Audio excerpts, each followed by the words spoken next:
Hey guys, Noel here, and it is Friday night, and I thought it would be fun after a long week of teaching while the family is in bed to do a video game review for the video game review section of the YouTube channel. Today we will be reviewing a game that I got back in the Christmas of 1997, a game filled with games that I'm not particularly good at, but games that I really enjoy, and that, my friends, is a game for the Sega Saturn that goes by the title of Williams Arcade Greatest Hits. So this game here features a compilation of classic Williams arcade games. These games include Defender, Defender 2, The Stargate, Robotron 2084, Sinistar, Joust, and my personal favorite, Bubbles. The cool thing about these games is, in addition to having the arcade ports of these games, you also get these nice histories of the games and very cool creator video interviews. The most amazing project was the Defender project, because we were the number 2 pinball company at the time, and we're going to get in the video game business. Yeah, right, Williams. And we got a bunch of people. They were put in a separate facility over on Belden Avenue. And this group, everybody had one goal, and that was in a pretty short time frame to do whatever it took to make a really hot video game. And the way things were accomplished by that group and the atmosphere among this group was just amazing. I've never seen it equaled. And, now I've got a management role, and I would love to take and bottle whatever the ingredients were to try and create a situation like that again. And it's the best situation I've ever seen or been in. We stuck it out in an arcade, and first night, I didn't even show up. You stick this thing out. You've been working on this thing for months. You almost got fired, there was a point where I cleaned out my desk, in like the dark days when I was working on the astronauts. I'd actually cleaned out my desk and had put all my stuff in boxes. I was that close to just quitting. And so I just didn't want to, I didn't want to find out what people really wanted. I didn't show up first night. And the second night I go out to the arcade, and the place was there was people 10 deep watching Defender. There was people sitting on chairs and couches and camped out around this game. And at that point I figured, wow, this is kind of cool. But we'll play through a wave on Defender.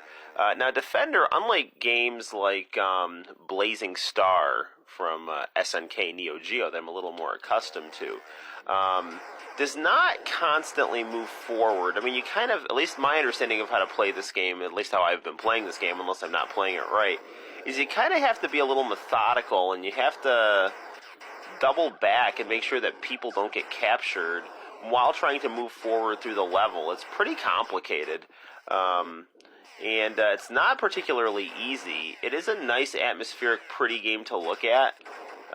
It's simplistic, but very well made. But it's a game that I've never completely gotten the hang of.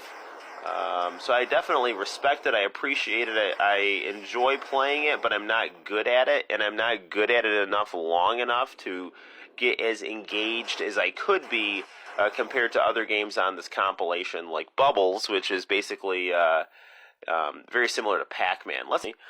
Bubbles is basically like Pac-Man in a sink with no borders to the maze. So you are a small bubble, and you basically have to clean a sink filled with ants, spiders, miniature cleaning ladies, anthropomorphic mops and brushes, and the occasional razor blade. And the more you clean the sink, the bigger your bubble gets, and he gets a face. And once he gets that face, you can go down the drain, or you can hang around the sink and try to collect more points. Compared to Defender, this game, I think, is a lot easier to pick up and play, and there's not as much of a learning curve at all. So I'm a fan of Bubbles. Sadly, there's no video clips of Bubbles' history on this game. I don't know why.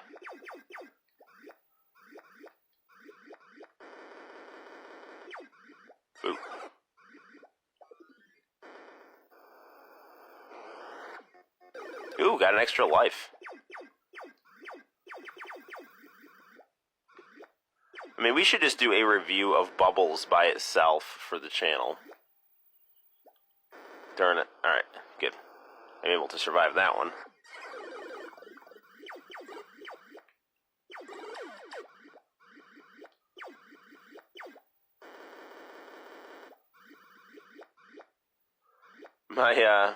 My mom, when she bought me this game, she's like, "Oh, I'm sorry, I didn't realize they were all old games." I was like, "No, that's not a bad thing at all."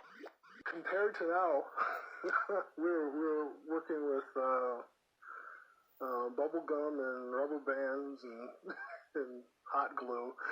Essentially, the memory in the game was, I believe, 96K, which is just nothing. Now, I mean, we waste that on title screens nowadays. So the real challenge in designing games back then was, how do you do something interesting with some nice animation, and how do you do it in such a small package? Because that doesn't allow us a lot of variety. Next time, guys, my name is Noel. You take care. Thank you for watching, and I will see you all sooner than later. Bye-bye.